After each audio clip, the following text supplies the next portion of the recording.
Olá pessoal, bem-vindos ao Medicina e Você. Eu sou o Davi Cohen, sou urologista e andrologista e no episódio de hoje a gente vai falar sobre a insuficiência venosa crônica, a famosa varizes. Para falar sobre isso com a gente, temos aqui a doutora Aline de Paula Benabô, que é cirurgiã vascular. Aline, muito obrigado pela sua presença, pelo aceite do convite. Obrigada. Dê boas-vindas para os nossos telespectadores, conta um pouquinho de quem é você, da sua formação, para a gente começar a falar desse grande assunto aí.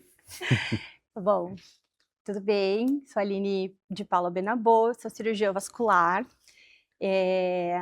Fiz a minha formação toda pela USP.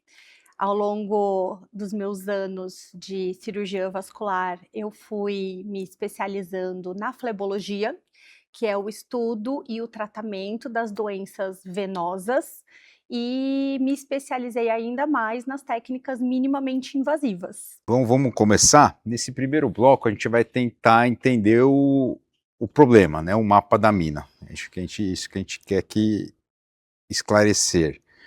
E para começar, a insuficiência venosa crônica, né? Basicamente a dos membros inferiores, que é o local mais frequente. Ela é só um problema de varizes ou o buraco é mais embaixo? Então, para uma pequena parte das pessoas, pode ser sim umas varizes, né? Agora, para a grande maioria das outras pessoas, ter varizes é um problema, né? Então, a partir do momento que você tem as varizes e isso atrapalha a sua qualidade de vida, isso é um problema.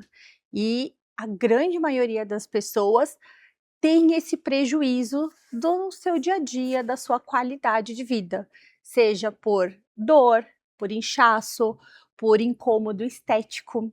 Então, tem gente que tem vergonha das suas pernas, e quando a pessoa, o paciente, se preocupa, a gente também se preocupa.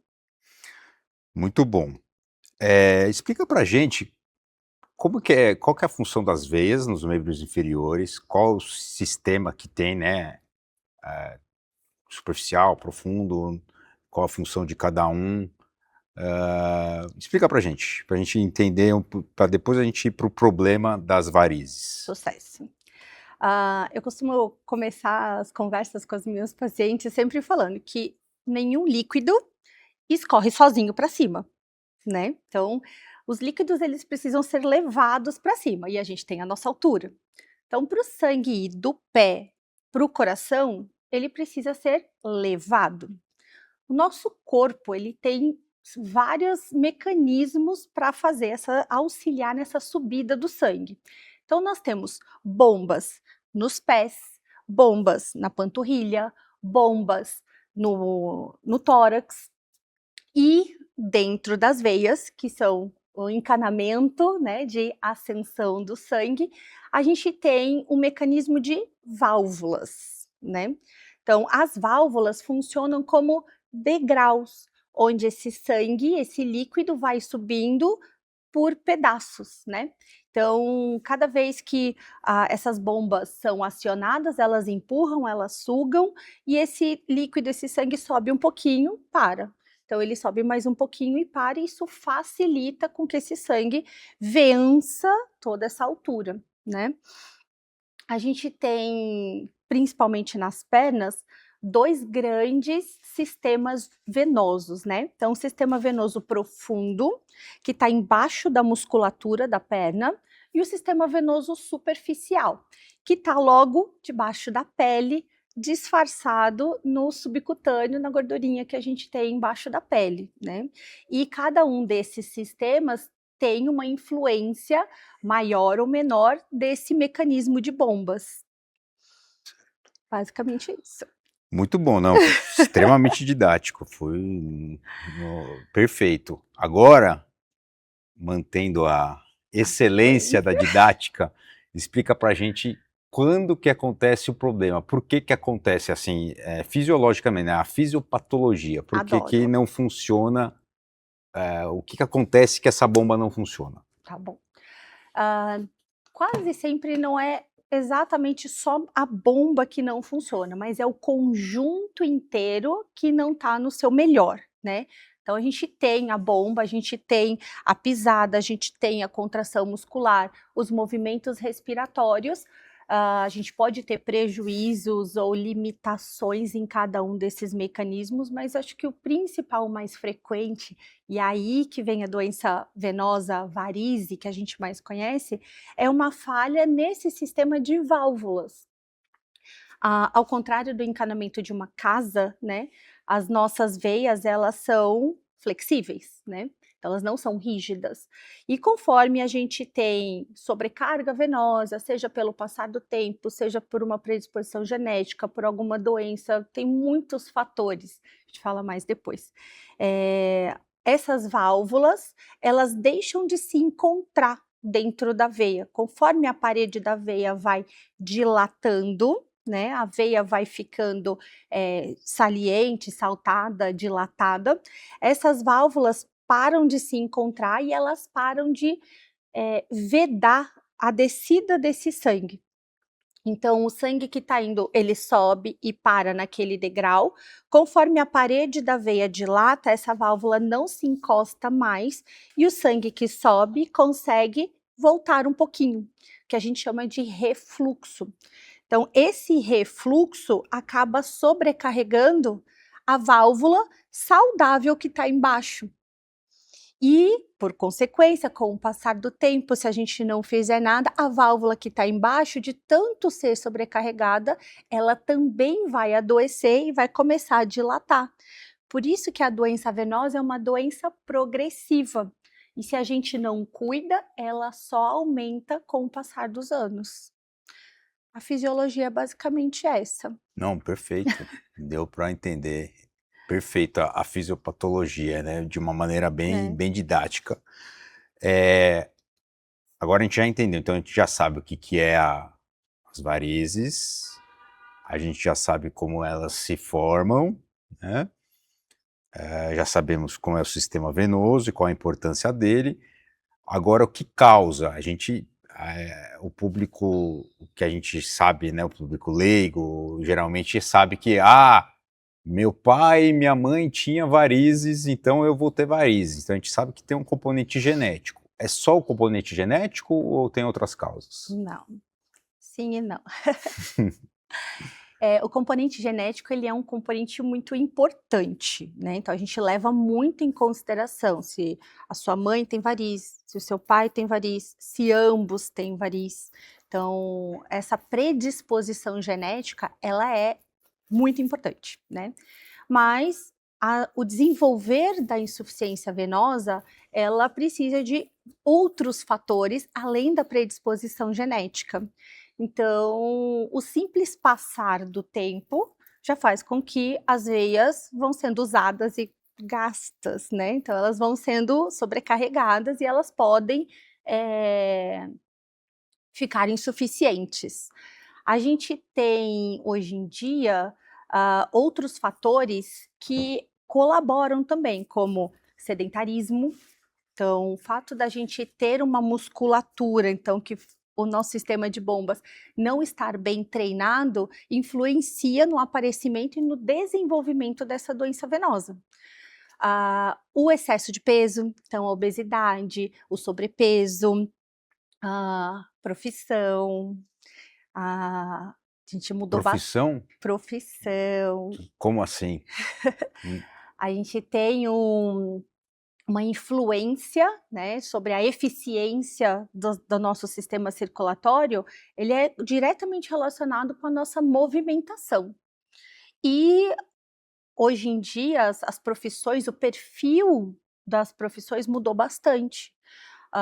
Se na época dos nossos avós, ia para a fábrica, carregava coisas, puxava, móveis, puxavam coisas, hoje em dia a gente trabalha muito no computador, a gente trabalha muito tempo sentado, a gente trabalha muito parado, né, seja na frente de um computador, como eu falei, sentadinho, trabalhando com o sistema financeiro, com marketing, com enfim, uma infinidade de profissões que, né, usam esse sistema, como mesmo num banco, em alguma loja, com reuniões, com conversas, e tudo isso influencia com que a gente fique mais parado, com que a gente se movimente menos, ou com que a gente se movimente numa com uma pior qualidade, né, uma menor eficiência da contração muscular e etcétera. Então, tudo isso favorece o desenvolvimento e a progressão da doença venosa. Então, fatores e também, né, tipo, como a gente tem uma mudança desse perfil profissional, a gente vê que pessoas cada vez mais jovens tá começando cada vez mais Isso. cedo a sua insuficiência venosa. Então, a sua doença varicosa, cada vez mais cedo. Então aquele paciente que tem o pai e a mãe que teve varizes, ele não precisa ficar desesperado não, que ele vai ter certeza que ele vai ter varizes, não é isso. Não, Se ele tomar os cuidados devidos, talvez ele não tenha. talvez ele Ele não tenha. Ele tem uma chance grande ele de tem uma chance ter, maior. tem uma chance maior. Então a gente sabe que quando a gente tem ambos os pais com doença venosa, a sua chance aumenta consideravelmente. Mas Quanto? A gente gosta ai, de números aqui. bastante, Bastante. bastante. Bastante é um número bom. Aumenta bastante porque tem uma influência desses outros fatores. Então, o fato de você ser sedentário ou não ser sedentário, o fato de você estar num peso adequado ou não estar num peso adequado. Nós, mulheres, a gente engravida, então a gente ganha peso, tem um aumento do volume abdominal. ah, então tem muitos outros fatores, a própria profissão, a gente hoje em dia, muita gente trabalha, sentado, parado, mas a gente pode mudar de profissão, né. Ah. Tem muitos outros fatores e o cuidado precoce. Então saber que temos, saber levantar aquela bandeirinha do tipo: acho que isso aqui pode ser alguma coisa", Essa e seria a minha próxima pergunta, já pegando o gancho, já indo para o sintoma. Então a gente sabe que tem um fato estético, né, mas eu acho que no estético, acho que a gente já está um pouquinho mais na frente, né, que geralmente, imagino eu que quando tem a parte estética já está uma coisa mais visível, a doença talvez esteja um pouquinho mais na frente. Mas o principal sintoma, acho que pelo que você falou, seria o cansaço, dor nas pernas, né. Quando que isso porque às vezes o cara trabalhou o dia inteiro, né, a pessoa trabalhou o dia inteiro, chegou em casa, falou: "Putz, tô com cansaço nas pernas", mas ela atribui isso a: "Pô, mas também trabalhei o dia inteiro", né. Então, quando que a pessoa deve pensar que talvez esse cansaço nas pernas é em decorrência de uma insuficiência venosa crônica e não de um cansaço do dia a dia? ok. Pernas cansadas é um dos sintomas da doença venosa, tá? Então, quem tem a doença venosa pode ter ou não ter sintomas. Quando ela tem sintomas, né, tem uma variedade da apresentação desses sintomas, o que a pessoa sente. Perna cansada é o mais frequente deles. Mas quando que a sua perna cansada chama a atenção? Quando ela começa a aparecer com frequência. Então, aquela perna cansada que todos os dias está cansada, esse cansaço chama atenção. Ou então um cansaço que ele vem uma dor na perna, esse incômodo, que ele vem aumentando em termos de intensidade com o passar do tempo. Uma outra coisa que chama atenção também é esse incômodo nas pernas, esse cansaço aparecer cada vez mais cedo no dia. Então, se você só chegava em casa, no fim do dia, chegou em casa com a perna cansada, depois daquele dia super intenso de trabalho, aquele dia exceção, estou com a perna cansada, pôs para cima, melhorou rapidinho, ótimo, esse é um cansaço do seu dia a dia, do seu dia mesmo, né. Agora, todo dia eu tô chegando com a perna cansada, esse cansaço, esse incômodo tá ficando cada vez mais intenso, tá chamando atenção, eu tô precisando fazer pausas ao longo do dia para melhorar esse desconforto, ou então um cansaço que antes era só no final do dia, depois começou no finzinho do expediente, depois agora, tipo, já no meio do expediente, ela já começa a chamar atenção, tudo isso chama atenção, chama a minha atenção, né, como profissional. Outra coisa também, quando tem inchaço associado a esse cansaço. Então, minha perna incha, mas é normal. Perna não é normal inchar. A gente tem sempre um motivo por trás disso. Um dia mais quente, um evento esporádico, tudo bem. Todo dia ela incha? Não, é melhor dar uma olhadinha, né? Ou então, quando a gente começa a ter alterações junto com esse cansaço da perna propriamente dito. Então você notou, um escurecimento da pele do tornozelo, a pele um pouco mais sensível, mais dolorida, ela tá ficando mais endurecida, perdendo essa qualidade de pele maleável, flexível, Elasticidade. essa elasticidade. Tudo isso chama atenção e fala para mim que o seu cansaço na perna não é só um cansaço na perna, pode ser algo a mais. Muito bom. Então, acho que nesse primeiro bloco a gente já abrangeu de forma adequada aí, definimos o que é a insuficiência venosa crônica, como ela se apresenta. Vou fazer um rápido break e a gente já volta para o próximo bloco. Estamos apresentando TV Judaica em Foco é um programa que traz informações de qualidade, reflexões atuais e uma visão ampla sobre os temas que impactam o nosso dia a dia. A cada edição exibe entrevistas com personalidades do Brasil, de Israel e de diversas partes do mundo. O programa também conta com reportagens exclusivas produzidas pela equipe de jornalismo da TV Judaica. Programas inéditos vão ao ar às terças e quintas-feiras às 22 horas, com reprises aos sábados às 23 horas e domingos às 21 horas. Baixe agora mesmo o aplicativo em seu celular, disponível na App Store e Google Play. Moço, por que o senhor tá correndo feito louco? Não posso perder o programa em Foco, vai começar às 21 horas.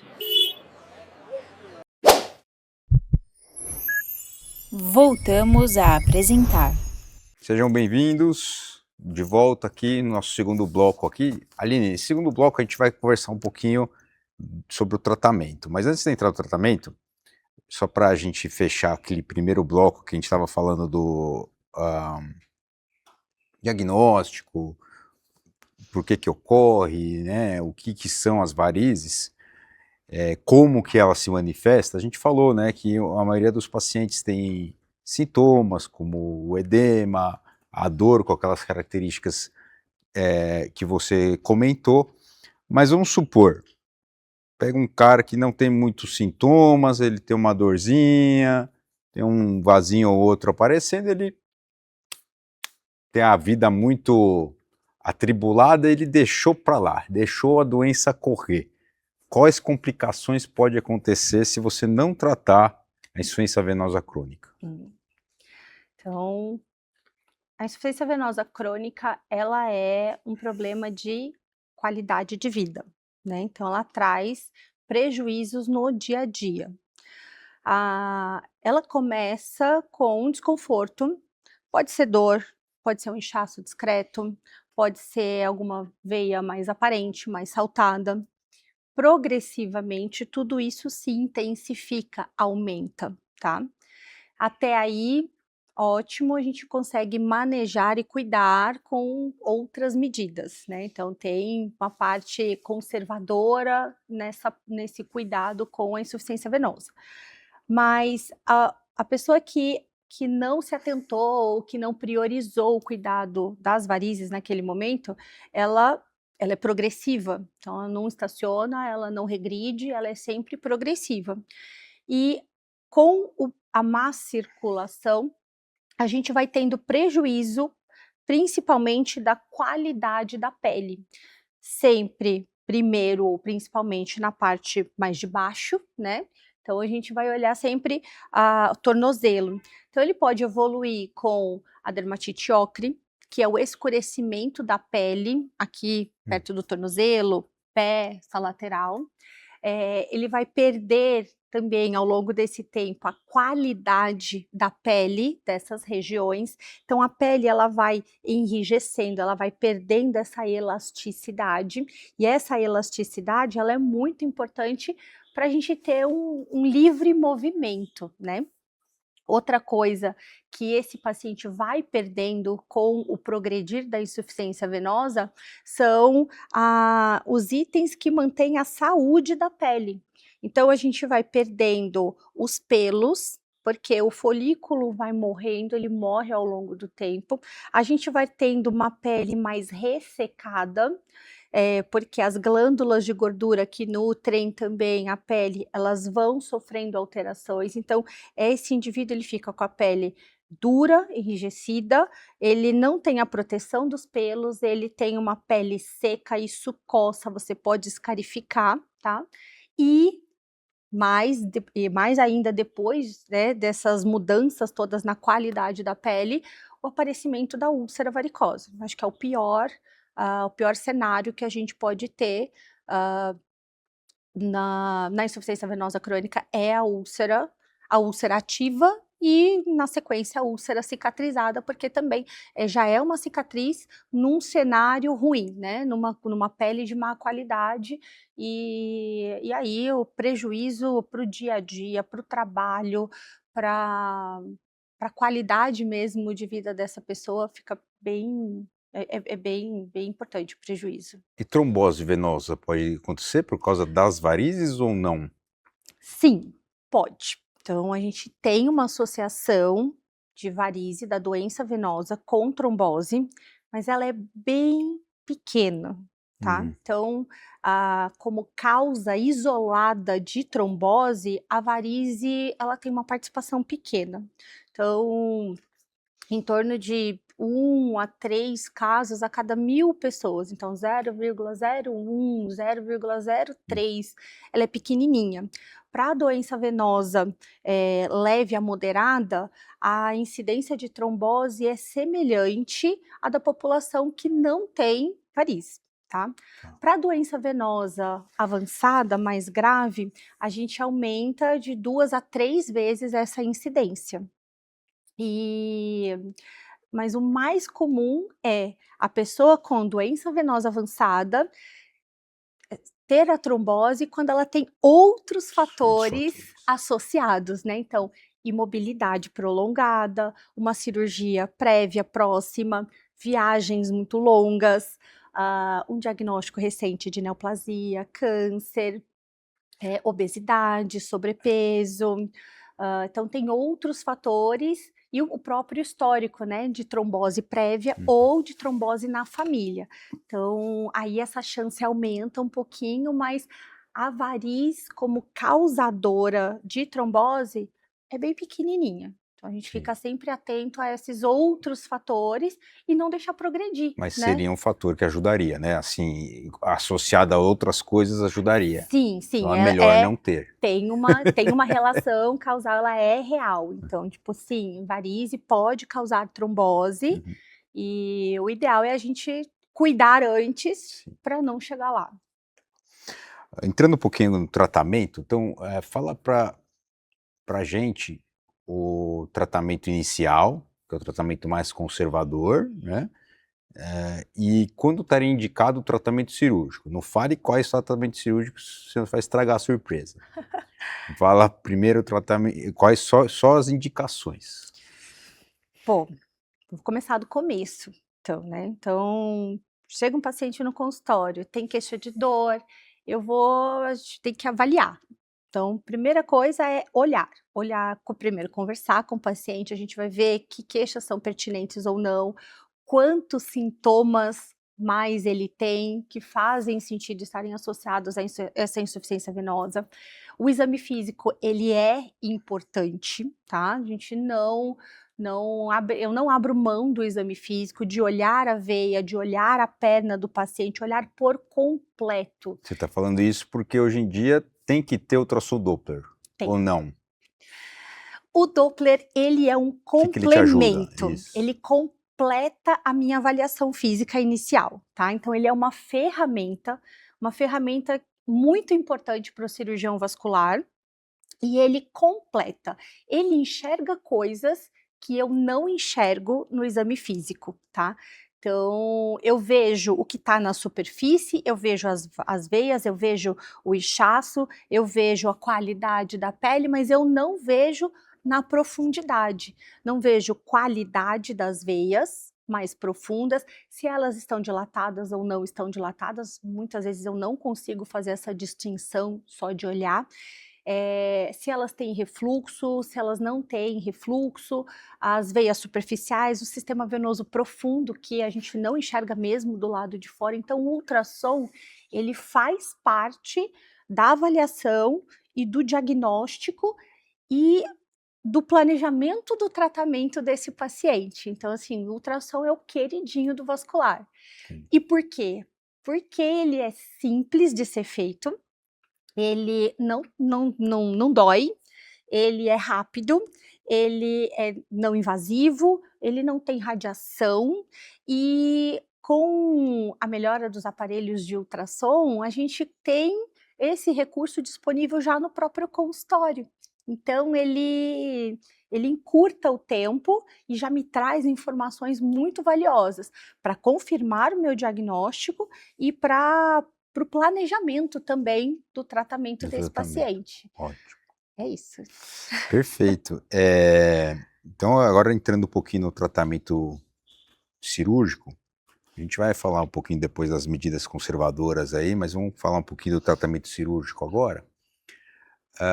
Antigamente, né, você falava de cirurgia para varizes, as pessoas já pensavam em vários cortes grandes.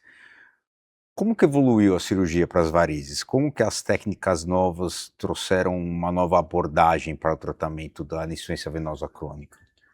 As técnicas minimamente invasivas, né, essas novas tecnologias de hoje em dia, elas mudaram completamente o tratamento da insuficiência venosa crônica. Então, o que há muitos anos atrás, na década de 90, começo dos anos 2000, a gente falava num procedimento cirúrgico, uma internação hospitalar, um tempo prolongado de recuperação, cortes, roxos na perna, dor. Hoje, a gente já melhorou muito, isso mudou muito, né? Então, o tratamento de varizes hoje em dia é um procedimento simples, é um procedimento rápido, de rápida recuperação, no qual eu não tiro mais o paciente da rotina do dia a dia dele.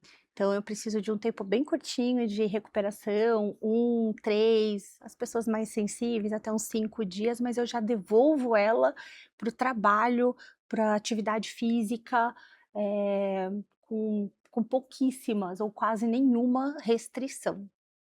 2, 3 dias, isso? 2, 3 dias. Então, se o seu paciente chegar lá, fala, ó, quero operar das varizes, e aí você vai explicar para ele que em 2, 3 dias ele volta para o trabalho, é isso? Volta. E atividade física? Também. Também. E dor mínima? Dor mínima. Você deixa para casa anti-inflamatório e analgésico? Eu deixo para casa dipirona. Dipironas. Só. Olha que maravilha.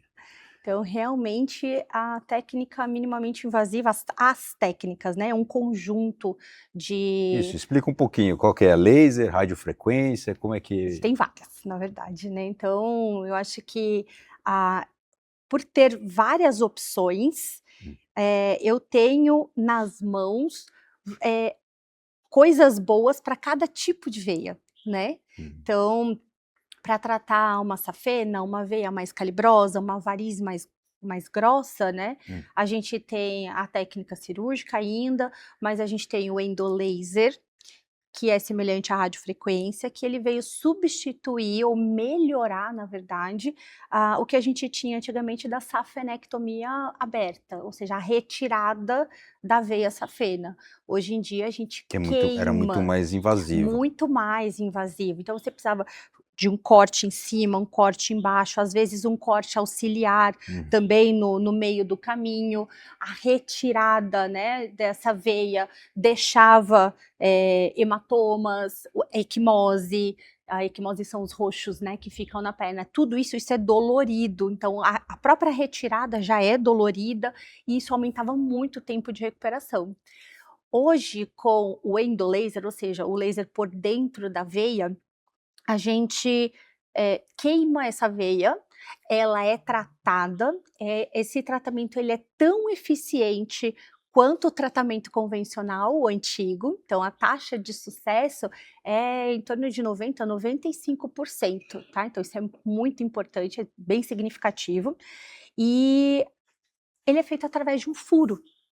Então a gente faz um furo com uma agulha um pouco mais calibrosa, às vezes aqui no meio do tornozelo ou próximo do joelho, a gente queima essa veia por dentro e a parte legal também, esse tratamento é guiado por ultrassom, então eu vou vendo em tempo real tudo que eu estou fazendo, ou seja, eu faço o que eu preciso fazer nas veias corretas, eu vejo estruturas em tempo real que eu não quero queimar. Isso melhorou muito o tempo de recuperação do paciente, a taxa de dor no pós-operatório, diminuiu muito a taxa de complicação do tratamento de variz, não só pelos hematomas, mas por queimaduras, lesão de pele, lesão de nervo, que é significativo. Então, caiu consideravelmente tudo isso e permitiu, ela trouxe uma segurança maior para o procedimento e permitiu com que a gente permite, né, com que a gente trate pessoas mais velhas e com mais doenças associadas. Então, tudo isso visando melhorar a qualidade de vida desses pacientes. Muito bom, perfeito. Fala um pouquinho, ainda na seara dos tratamentos, do queridinho da moda, né? Que é a espuma. Né? O que seria exatamente a espuma? Para quais casos que ela estaria indicada? Tá. A espuma densa, ela nada mais é do que a injeção de um esclerosante no formato de espuma mesmo, dentro de uma veia doente. Esse esclerosante provoca uma inflamação controlada e, em seguida, ele vai fechar essa veia doente, tirando ela impedindo essa veia de continuar atrapalhando a circulação. A espuma, ela tem diferentes concentrações, então ela pode ser mais potente ou menos potente, e isso traz para ela uma versatilidade no calibre das veias que eu consigo tratar, né, usando a técnica da espuma densa. Então, eu consigo tratar desde pequenas varizes, microvarizes, veias reticulares menores, mais superficiais, até veias mais calibrosas, inclusive safena. Tudo isso guiado por ultrassom faz com que eu seja muito específica na veia que eu vou tratar. Então eu escolho a veia, esta é a veia que eu desejo tirar e fazer esse tratamento, e eu executo a injeção da espuma, e isso é tudo muito restrito, específico, controlado. Uhum. E aí a espuma, ela é queridinha justamente por isso, porque ela é segura, ela permite fazer tratamentos, né, mais complexos, com segurança, às vezes até no consultório, muitas vezes no consultório, né? Uhum. Então eu não preciso de hospital, de internação, de nada para isso. E ela é versátil, então eu trato desde as veias menores até veias maiores. Outra coisa muito legal da espuma é que ela permite que a gente, por exemplo, um paciente que tem uma úlcera aberta, até pouco tempo atrás a regra era, precisa fechar a ferida para daí tratar as varizes. Mas se você não trata as varizes, essa ferida não fecha. E você fica nesse ciclo sem fim, porque um não fecha, o outro não vai, e aí você não consegue. A espuma, você consegue fazer aquele procedimento ali, super rápido, no consultório, com a úlcera ainda aberta, você trata os entornos, você melhora a circulação, aquela úlcera cicatriza, e aí você pode complementar ou ampliar esse tratamento num segundo momento. Legal. Então ela é muito versátil para recidiva, ela pode ser repetida várias vezes. Eu adoro espuma, então. Eu vou ter que fazer um break rapidinho, a gente já volta. Tem uma pergunta que eu quero fazer para a gente fechar esse bloco e começar o próximo, tá bom? Estamos apresentando Para não ficar de fora e poder assistir 24 horas por dia a TV Judaica, baixe agora mesmo o aplicativo em seu celular, disponível na App Store e Google Play. E assista também em sua Smart TV, direto da loja de aplicativos do seu aparelho, totalmente gratuito. TV Judaica, a primeira televisão judaica brasileira. Voltamos a apresentar. Bem-vindos de volta. Nesse terceiro bloco a gente vai falar um pouquinho como que a gente vai manter essa longevidade da saúde vascular, né? Da saúde venosa, mais especificamente. Mas antes, Aline, tem uma perguntinha que ficou do bloco anterior, né? No bloco anterior a gente falou do tratamento, basicamente tratamento cirúrgico, e o que deu para notar no tratamento cirúrgico, seja ele feito pelo laser, seja ele feito pela espuma ou a cirurgia tradicional, é que você tira da jogada uma veia doente, né? Como que é você tirando a função dessa veia, né? Que é a função de drenar o sangue pro coração, né? Pro resto do corpo.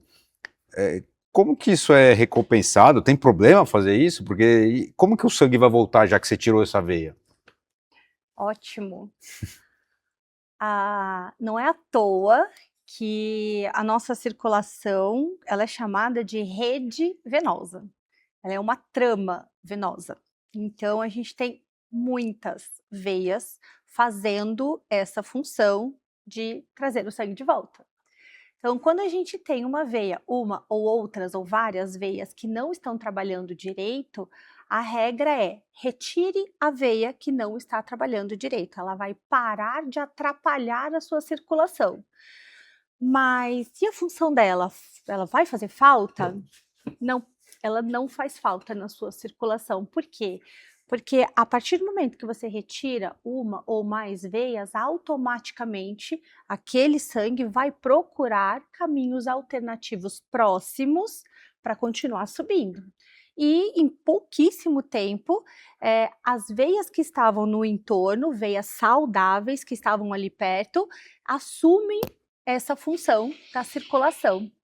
Então, não faz falta. Cria novas veias ou não?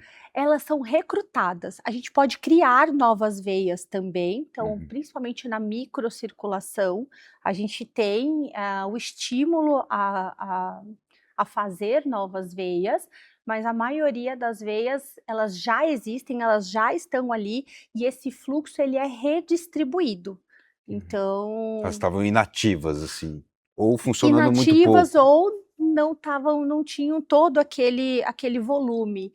Como eu falei, Não é uma atingia todo o trama, potencial delas. exato, é uma trama, é uma rede venosa, a gente tem muitas veias, um pouco de reserva, mas geralmente elas trabalham longe da sua capacidade máxima, né? Então, você tira uma, a do lado assume a função dessa uma veia. Ai, mas mesmo a safena, ela não vai fazer falta, porque ela é uma veia enorme, né? E ela chega até o coração, ela não vai no coração?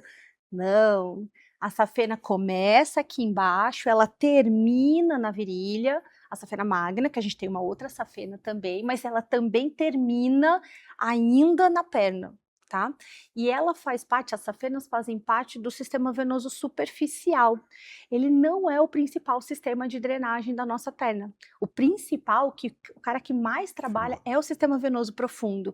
Então, a safena ficou tão famosa justamente porque ela é uma veia comprida, ela é uma veia bonita, que pode ser retirada da perna para fazer a ponte safena cardíaca, por exemplo, sem grandes prejuízos para o local do qual ela foi retirada.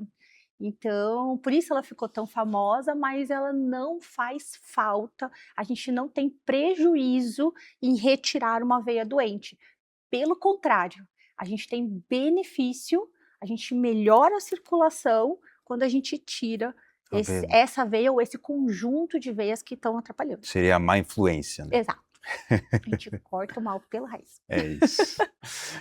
Perfeito. Agora a gente vai falar nesse terceiro bloco, a gente vai entrar já no assunto do terceiro bloco, que é assim, as medidas do dia a dia, o que é mito, o que causa varizes, o que não é mito, o que a gente pode fazer para ajudar na nossa saúde do sistema venoso, né, como um todo dos membros inferiores. E a primeira pergunta que eu faço é, esse aqui é o vilão? O salto alto é o vilão?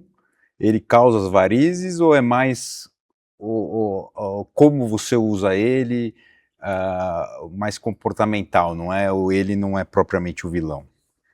Você já induziu a resposta, né? O salto alto, ele não é um causador de varizes. Então, a gente falou lá atrás um Mesmo se a pouquinho. mulher usar todo dia. Qual é o lance do salto alto? Lembra que eu falei dos mecanismos de bombas que a gente tem nas nossas pernas, né? Então, uma bomba que é importante é a bomba do pé, junto com a movimentação do tornozelo e a contração, a contratura da panturrilha, né? Então, quando a gente pisa de forma plana e de forma completa, ampla, né?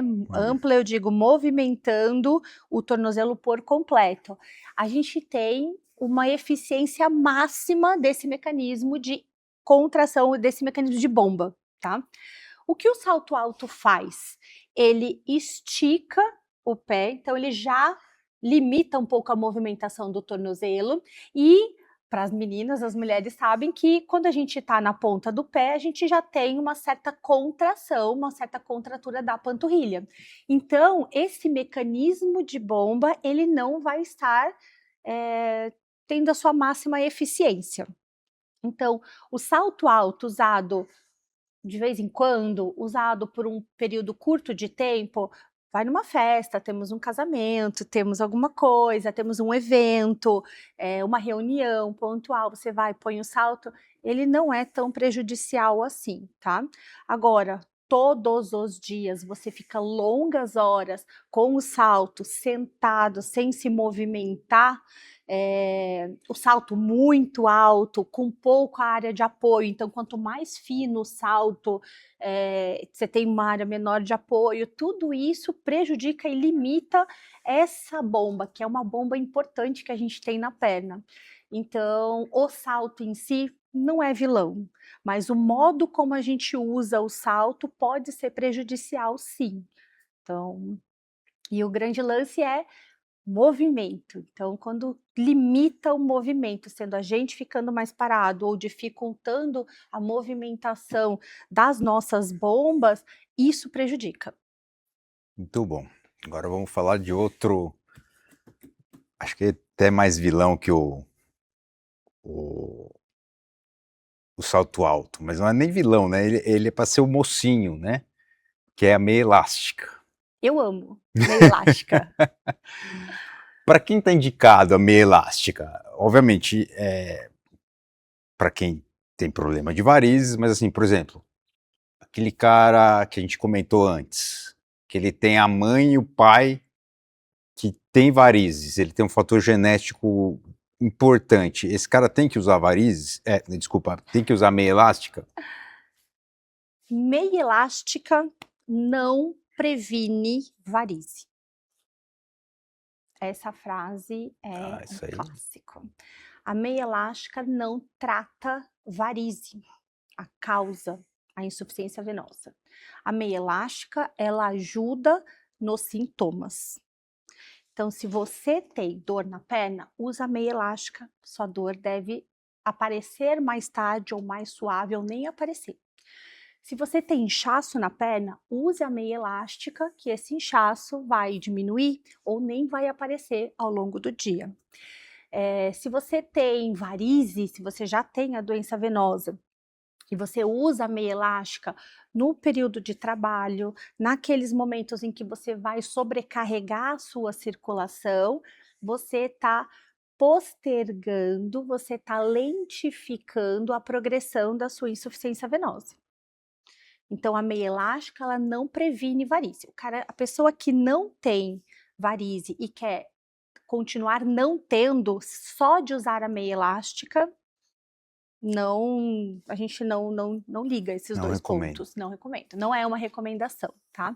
Então meia elástica ela trata sintomas, ela não previne varíze. Agora sim, mesmo aquela sobrecarga, aquele cansaço funcional do dia a dia, a meia ela tem uma ajuda, ela favorece um pouquinho, né, então você chega no final do dia mais confortável, com menos sintomas, com menos desconforto, ela é gostosa. A meia é gostosa, a meia é boa. Isso que eu ia perguntar. Esse estigma é muito já disseminado, né? Assim, Sim, ainda mais antigamente, né? Então, que a meia elástica é apertada, que a meia elástica traz calor. Continua sendo assim ou mudou? Ou mudou nunca foi muito. assim? Ou Foi. tem coisa mais tecnológica hoje em dia? Ela foi assim, Hum. ela era assim, mas hoje tem coisas muito boas, mudou bastante, tá. Eu estou de meia elástica, dá para ver direitinho aqui? A minha meia, ela é uma meia, que tem um grau de transparência, ela tem esse tecido aqui que eu estou usando hoje, ele tem uma beleza, então ela não é feia mais, as feias existem ainda também, mas a gente tem meias que são bonitas, a gente tem meias que têm um grau de transparência que junta com a beleza. A gente tem tecidos que são delicados, gostosos, que são macios. E a gente tem tecidos com conforto térmico. Então a meia, ela já não esquenta mais tanto. Claro, você tá com uma meia. Não queira ter a mesma sensação de que num dia de muito calor de verão, de dezembro, janeiro, como se não tivesse nada. Mas a gente tem meias que sim, tem conforto térmico, a gente tem meias que sim, tem um conforto tátil e a beleza associadas hoje em dia. Então E assim, essa meia que você está usando está fazendo a função sim, que ela tem é que uma fazer. meia de média compressão, então, assim, dá para usar de saia, meia elástica? Super dá para usar de saia.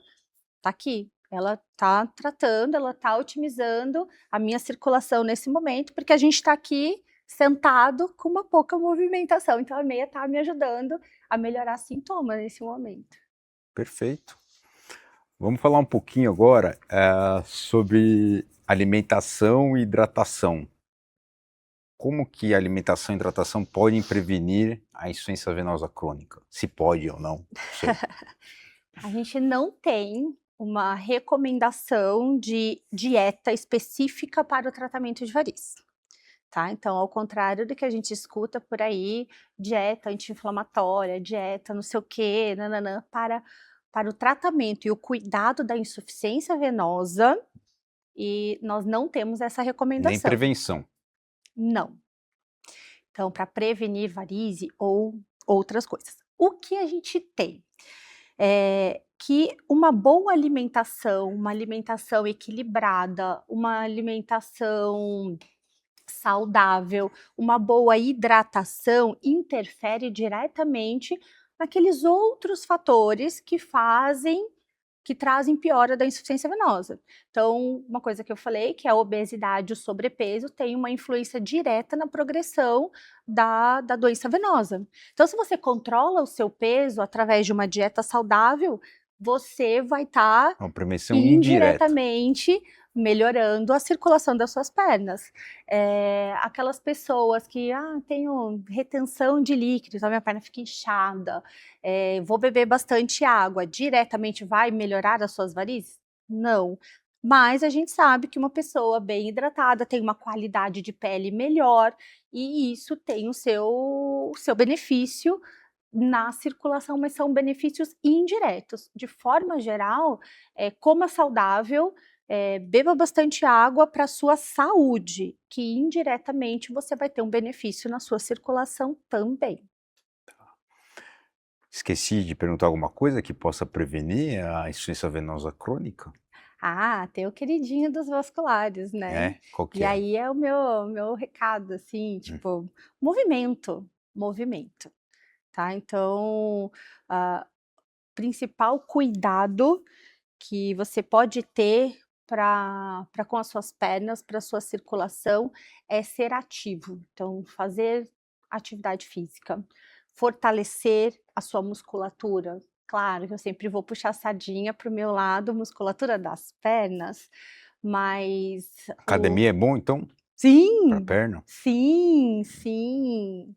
Academia é bom, musculação é bom. Fortalece a musculatura da perna, você tem uma contração, um músculo forte, ele tem uma melhor eficiência. Se ele contrai com maior eficiência, ele empurra esse sangue com maior eficiência. Então, músculos fortes, a gente tem menos sintomas, né? Ele não vai prevenir varize, mas ele vai melhorar muito a qualidade, a sua qualidade de vida mesmo, a qualidade circulatória. Então, você tem uma melhor circulação, tem menos dor, menos cansaço, menos inchaço por conta disso tudo. Então a mensagem final é movimente-se, é Se isso? mexa, exatamente. Movimento é o principal. Tá bom. Dentro do tratamento conservador da insuficiência venosa, o fortalecimento muscular e a atividade física entram como primeira coisa, assim. Então, é Muito isso, mexam-se. O papo está muito bom, mas infelizmente a gente estourou nosso tempo já. Queria agradecer muito a sua presença. Eu aprendi muito, Obrigada. né? Já vou sair daqui, já vou me movimentar. Obrigado pela sua presença mais uma vez. A gente se vê semana que vem.